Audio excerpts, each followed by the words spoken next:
Thank you, sis. How's everybody doing today? Are you fired up and ready to go? I just want to give a huge shout out for the courage and tenacity that Jennifer has shown as she's defended the honor of her husband, Kilmer. I think it is worth saying that we have a president that is stupid enough to believe a photoshopped image. I think it is safe to say we have administration stupid enough to admit to the Supreme Court that they made an administrative error, but they're not going to fix it.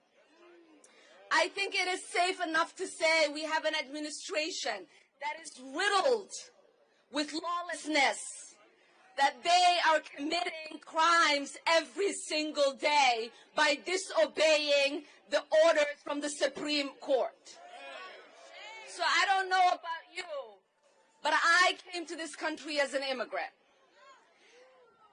And for those of us who have gotten the golden ticket, the opportunity to live up to the American dream, we hold the Constitution supreme.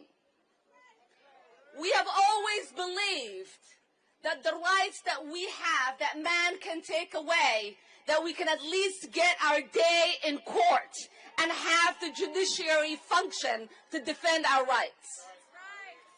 So I understand when I see immigrants that are so heartbroken about the land of the free and the home of the brave, when they are seeing people become cowards and not stand up to this administration. And I hear people feel embarrassed as the world overwatches the country that they look to as a beacon, not ensure freedoms to all.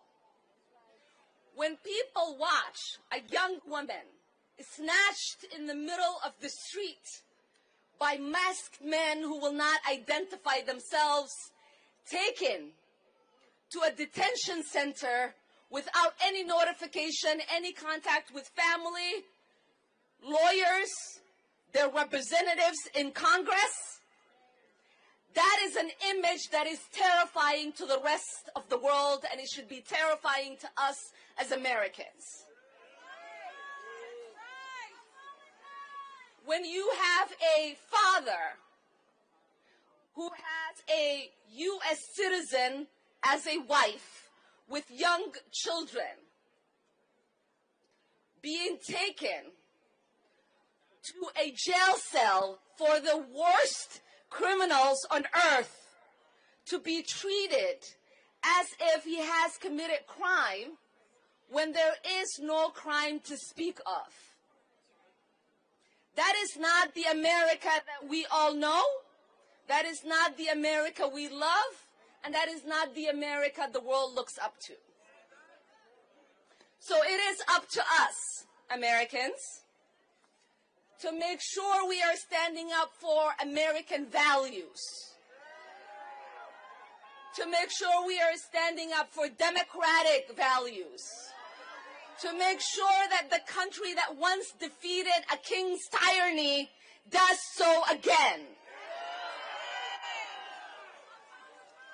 And today, on International Workers' Day, we are not only here to celebrate labor's contributions, but to protect the dignity of labor from an administration that is determined to erase it. In just 100 days, this administration has done more to weaken labor rights than any administration in modern history. We know that immigrant workers are the backbone of so many of our industries like healthcare, agriculture, construction, childcare, and hospitality. And yet they are often the ones that are most exploited, most unpaid, and most vulnerable to unsafe work conditions and abuse. Right now, under the Trump administration, we are seeing critical worker protections gutted. One of their newest targets is the Bureau of International Labor Affairs, known as ILAB. This is a small but powerful office inside the Department of Labor that helps protect immigrant workers, fight child labor, and hold abusive employers accountable. But now, this administration wants to wipe it out with any regard for the people it serves. Cutting ILAB is not only eliminating oversight, so corporations can exploit workers without consequences. It's about making sure billionaires keep getting richer while working people get left behind. When immigrant workers are the first to lose protections, it sends a message to all workers that they can be next. A strong labor movement means fighting for the rights of every worker. Whether you're a farm worker, a delivery driver, the meat packer, or the assembly line worker. Your struggle is our struggle. So today I want to thank every one of you for showing up. Thanks to every worker who showed up, who speaks out, who organizes, and who leads. Your resilience, your labor is what keeps this country going, and don't let anybody tell you otherwise. As my dear colleague and sister Chaya Paul said, it is our job to never stop fighting alongside you. You can always count on our solidarity, our support, our courage, our bravery to make sure this country respects your labor and your rights. Thank you so much for being here.